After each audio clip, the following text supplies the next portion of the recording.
while I was in London, trying to keep track of everything American sports over there, I was waiting to see, has LeBron said anything about what's gone on with the NBA and China?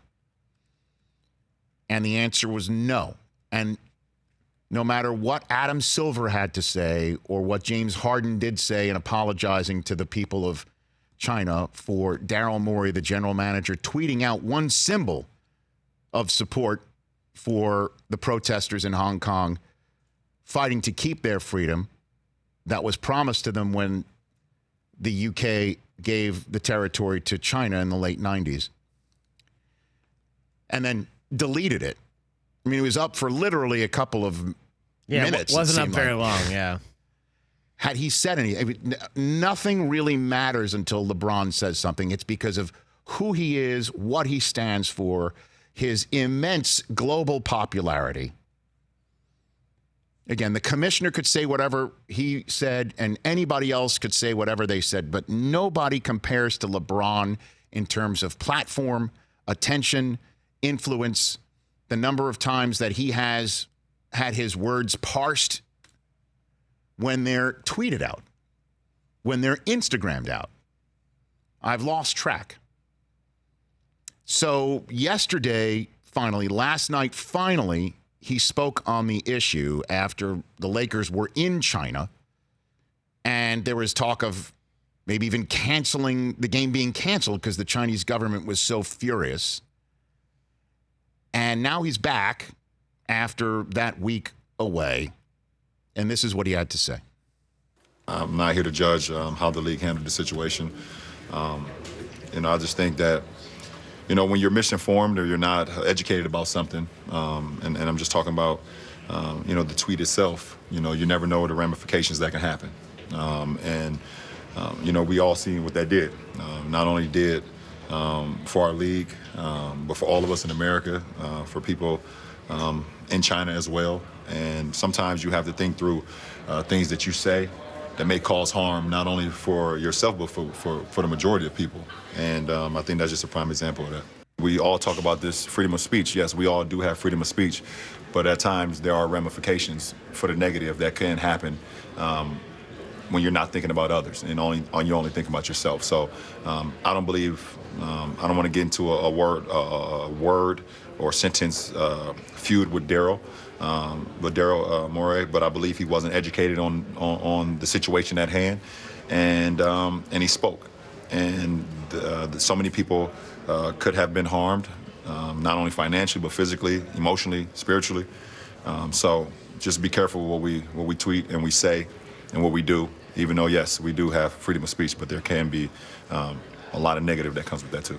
So that went over like a lead balloon, leading to a couple of tweets. Can we put them up? And LeBron said, let me clear up the confusion. I do not believe there was any consideration for the consequences and ramifications of the tweet. I'm not discussing the substance. Others can talk about that. Adding again, my team and this league just went through a difficult week. I think people need to understand what a tweet or statement can do to others, and I believe nobody stopped and considered what would happen, could have waited a week to send it. Look, I think LeBron's talking about Daryl Morey being misinformed or not educated. I don't think he's calling Morey stupid.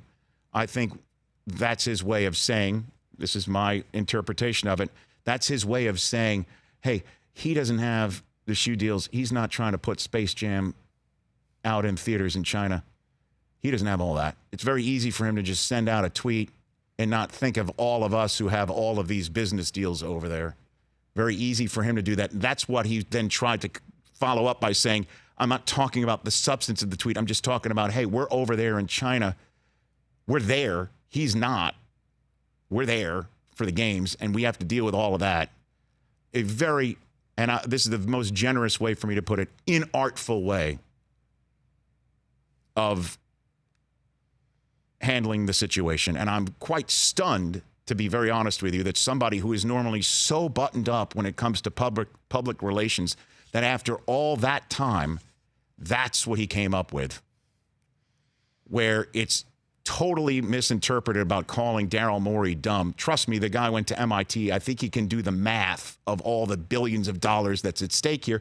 He just didn't think that a league that has been so supportive of so many players, including LeBron, to speak their minds about items involving social justice and civil rights and human rights, suddenly would say, hold the phone when it comes to China. I don't think Morey thought that. I thought he thought, hey, this is just like what we're talking about for social mores and civil rights and human rights here in this country that LeBron has been very vocal about. He thought, let me just send out this tweet.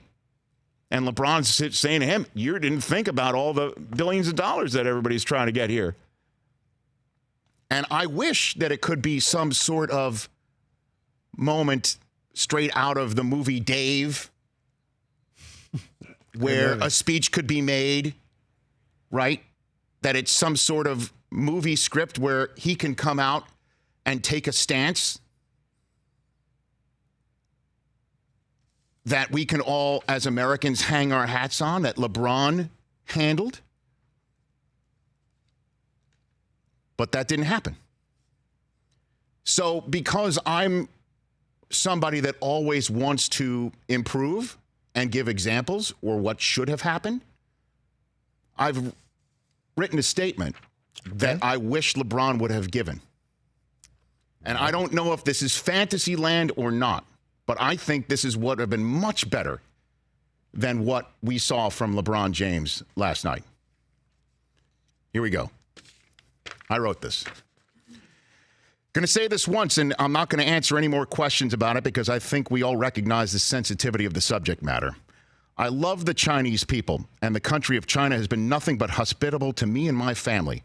Over my years of visiting, I've met many people I consider friends and important business partners in many ventures that the sport of basketball has blessed me with the opportunity to have and grow. But it's time for a real discussion. It's time for China to understand the business relationship works both ways. Again, I have nothing but love for the great people of China. They love basketball as much as I do, but I love freedom just as much and think they deserve their own path in Hong Kong if they want it. I never intended to make this public stance, but the circumstances have brought me this responsibility. And if that means I lose shoe contracts and my ability to have movie rights there, so be it. I hope that won't be the case. To all my fans in China who may be offended in any way by what I've just said, please know I'm just being myself. I've been very vocal in support of social and civil rights in my own country and have been very critical of my own government and the president here, and will continue to do so when I feel it's right to do so. It's part of being who I am, and hope you can still root for me and enjoy the work that I do on and off the court. Also, out of respect to you and the Chinese government, I waited until I came back to my own home soil to say what I'm saying today. I hope the Chinese government can understand our way of life, and that is part of our arrangements in the same way theirs is. I understand if they don't like it, but that doesn't mean we can't do business and that they should love basketball any less. I've got my own life and family to live and raise the way I see fit, and hope that includes a great business relationship and continuing long-lasting friendship with the Chinese people. Again, that's all I'm going to say on this. Thank you. Yeah, that would have been infinitely more better than what happened yesterday. This is what I think he should have said. But then again, I'm not the one with all of these business arrangements that he's built up his entire life, only to have them now thrust into the spotlight because Daryl Morey tweeted something out, which is why I think he's pissed with Daryl Morey, personally. And he's got a responsibility now to stand for the people of Hong Kong. He's probably sitting there saying, where did this come from? That's all happening. For more of The Rich Eisen Show, tune to Audience Channel 239 on DirecTV for free on BR Live or download the Rich Eisen Show app.